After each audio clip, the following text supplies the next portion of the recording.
Hello, everyone. Professor Cynic here, with some news coming out of Google. Today, they broadcasted their very first Stadia Connect to give us the juicy details of their new console, or rather, an unconsole. Call it whatever you want. A gaming platform is probably the most appropriate name, but for those of you unaware, let me catch you up. The idea behind Stadia is a console-less gaming future. Instead of having a device stationed in your living room, den, grandma's basement, you'll be able to play on a myriad of devices that have internet connection. And that's because Google's servers will be doing all of the processing heavy lifting. The initial announcement of Stadia was met with a lot of cynicism, which seems appropriate for this channel, mainly because people don't think it can be done. The biggest concerns I heard about Stadia were potential input lag. If you're playing something like, I don't know, The Sims, input lag isn't going to be as big of a problem because it doesn't require Twitch reactions in order to play it well, but therein lies the problem. A lot of games do require minimal input lag. Think first-person shooters, fighting games, platformers. These are all going to need minimal input lag because of the precision needed to play them. But moving past the criticisms for something that hasn't even been released yet, the Stadia Connect occurred today, which gave us a closer look at what Stadia has to offer. I'll include a link to the Connect conference in the description down below so you can get the details for yourself. It's about 25 minutes long. I think it's worth a watch. But here's a quick rundown of what we found out during the Connect. Stadia will be releasing in November of 2019. You can play Stadia on a TV with the caveat that you have a Chromecast Ultra connected to it. And the difference between that and the standard Chromecast is that it can stream in 4K, and then on the power adapter, it has an Ethernet port on there, so you can connect a jack into it and have a little bit more reliable internet connection. Obviously, there won't be any downloads, patches, or installs. After all, that is the hook of Stadia. You can also play on desktop, laptop, tablet, and the Pixel 3 line of smartphones. Baldur's Gate 3 will be releasing on Stadia, so that was interesting. You'll be able to play in 720p, 1080p, and 4K, depending on your internet connection. You can play with a Stadia controller, and you can also play with a bunch of other supported controllers. You can also do the old school keyboard and mouse. You can play Stadia in a Chrome browser. The only subscription offering at launch is called Stadia Pro, which will be $9.99 USD per month. As of today, you can order the Stadia Founders Edition for $129 USD. More on that later. And there will also be a free Stadia base service available. I think it was sometime in 2020. It's coming out next year. So let's digest some of this. First, let's talk about connection requirements. The minimum internet connection speed recommended is 10 megabits per second. At that connection speed, you'll be in the 720p tier. If you want 4K 60 frames per second with 5.1 surround, you're going to need a connection of 35 megabits per second. And the 1080p tier sits kind of somewhere in the middle of those two. Of course, this is going to be a concern. Internet in the US is not particularly good, at least in general. It's really spotty. I'm sure that people living in more urbanized areas won't have issues hitting at least that 10 megabits per second minimum. But I am concerned that people living in the rural US aren't going to be able to access Stadia reliably, and herein lies a potential problem with the platform. Today with consoles, you have the opportunity to play 4K games, even out in the boonies. The processing is being done locally. Sure, game downloads and patches may be sluggish, but once it's there, you're good to go for the most part. But I'm taking a wait-and-see approach before discussing the connection requirements much further. I just think we need to wait for Stadia's release to see if the Google servers can handle it. As for the platforms you can play it on, I'm very happy for Google that the Stadia's release may finally make Chromebooks useful. Yay! let's be honest here. Chromebooks, more often than not, are overpriced web browsers. Because it runs the Chrome OS, you can't be very productive with a Chromebook unless your work occurs almost entirely within the Google suite of tools. For those who haven't used one, you pretty much can't download any program that works on your PC or Mac. I do have a Chromebook. It's one of the original Samsung models. I think I got it for like $200 or something. It served me well in college. I pretty much just used it for word processing, but that was about it. And that was about 6 years ago. And believe it or not, I still have that Chromebook, and it's actually still running strong. Uh, it's strange and exciting to think that I might be able to play AAA quality games on that Chromebook I bought 6 years ago. So that's kind of an exciting prospect. They also mentioned Stadia's support for the Pixel 3 phones. However, they're planning on expanding the phones that Stadia is available for. So more to come on that. Realistically, Google would be pretty stupid to not offer it on as many phones as humanly possible. More phone support equals more money, right? I see phone support as being a great option for people, maybe on their lunch breaks who just want to get a quick gaming session in.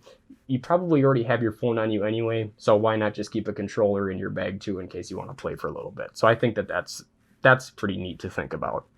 Moving on, they played a quick trailer for Baldur's Gate 3, followed by a little interview with the head of Larian Studio, Swen Vincke. I thought this was a nice little touch. Swen seemed like just such a genuine, nice guy. He tells a story about how he once approached Wizards of the Coast, asking if he could develop one of the Baldur's Gate games, and at the time they turned him down, but now they came and approached him and said, hey, do you want to develop one of these games? And he said that it was a nerd's dream come true. I don't know, it just made me happy to watch that. These are the kind of people you want developing your games. Nerds who have investment and passion for your title. Whether or not Stadia succeeds, I hope that Baldur's Gate 3 does. Just for Swen and his studio. So good luck to Larian. He made a really great first impression with me. He just seemed like a good guy. Pricing, let's take a look at that. It's probably what people are most interested in. So at launch, it sounds like your primary option will be to purchase the Stadia Founders Edition for $129 USD. So let's break down what your $129 gets you. It comes with a Chromecast Ultra, which is just the 4K version of the Chromecast. It comes with the Stadia controller in Midnight Blue. I don't know if I'm colorblind, but it just looks like black to me. I don't know. Maybe that's appropriate. If I saw the color blue at midnight, I probably would think it looks like black. But then again, I would think any color at midnight probably looks like black. But whatever. Moving on. You'll be given 3 months of the Stadia Pro membership. This will give you access to the Stadia Store as well as Destiny 2 with all of the DLC. And if I'm deciphering things correctly, this will be the only game that comes with the subscription. Otherwise, you'll need to purchase the other games as you normally would. That's kind of going to be a yikes for me, but you'll also be given 3 months of Stadia Pro membership that you can gift to a friend. And then this is kind of funny. They say that one of the perks of being a founder is getting the first opportunity to secure your gamer tag. I would say that this is less of a perk and just more of like an obvious conclusion. If you're one of the first people on the platform, well, of course there's going to be more gamer tag availability. So to claim that as being a perk is kind of, I don't know, wasn't necessary. But there will also be a base Stadia service available sometime after launch. The primary difference between Pro and base is that Pro will have a library of games available to play without purchase, whereas base will not. But at this point, it sounds like Destiny 2 will be the only game in the library. They also alluded to the Pro subscription having better streaming capabilities. So I'm curious if the base service might limit you to like 1080p or something along those lines. It might be in the FAQ. I didn't look over the entire thing. But in addition to this, they mentioned a bunch of titles coming to the platform, most of which are already available today, like The Division 2, Assassin's Creed, etc. So what do I think about the Stadia? My first thought was, and this is probably going to be counter to a lot of opinions out there, uh, I think this is going to be the future. Uh, Whether we like it or not, this is what we've been hurtling towards as a gaming community for the last several decades. As I was watching the presenters, I kind of had this weird feeling. It was a mixture of excitement and concern. The excitement was because we may very well be present, for a paradigm shift in how we game and changing the definition of gaming itself. Imagine it. You're sent off on like a business trip for a week and have to be cooped up in a hotel. I've been on business trips myself and have been in the same predicament. I was never able to bring a gaming computer or a game console with me. It was just too cumbersome. But if Stadium becomes the reality that Google wants it to be, I could just throw my really thin Chromebook into my carry-on along with the controller, and I have a fully fledged gaming system with me. It's kind of incredible to think about. And whether Stadia is successful or not, one day I think that's where we're going to be with gaming. I just think about what gaming was even 10 years ago and how far we've come. That's the feeling I had in my blood, a paradigm shift. And we might be here for that, so that's kind of exciting stuff, I think. And I guess the thing that excites me the most about it is the potential for this to democratize gaming, making it more accessible for people. Gaming has been a hobby with a high cost of entry. It's only been available for the people that can afford that high cost of entry. I was one of the lucky people who have been able to enjoy gaming throughout most of my life. But just think about it. Even with reduced console prices, you're looking at like $200 just to get into the hobby, just to start playing. And it might come with like one pack in game. It probably won't come with one at all though. But once the basic plan for Stadia rolls out, you might be able to game with a $69 controller and an internet connection. And I'm getting a little bit philosophical here, but I really do hope that it makes gaming more accessible for people because I really do love the hobby. And getting more people into it would be great. But then I do have concerns as well. First off, many people were billing Stadia as the Netflix of gaming. But the Stadia Connect didn't reinforce this for me. I think that $9.99 a month is a fair price, but that's a fair price if you have a healthy stable of games to play. Okay, so I pay for Xbox Game Pass, and I think it's a great deal. I have a huge library of games available to me for a pretty minimal monthly fee, and the only difference between that and Stadia is I need to download them. I mean, setting aside, being able to play on any platform.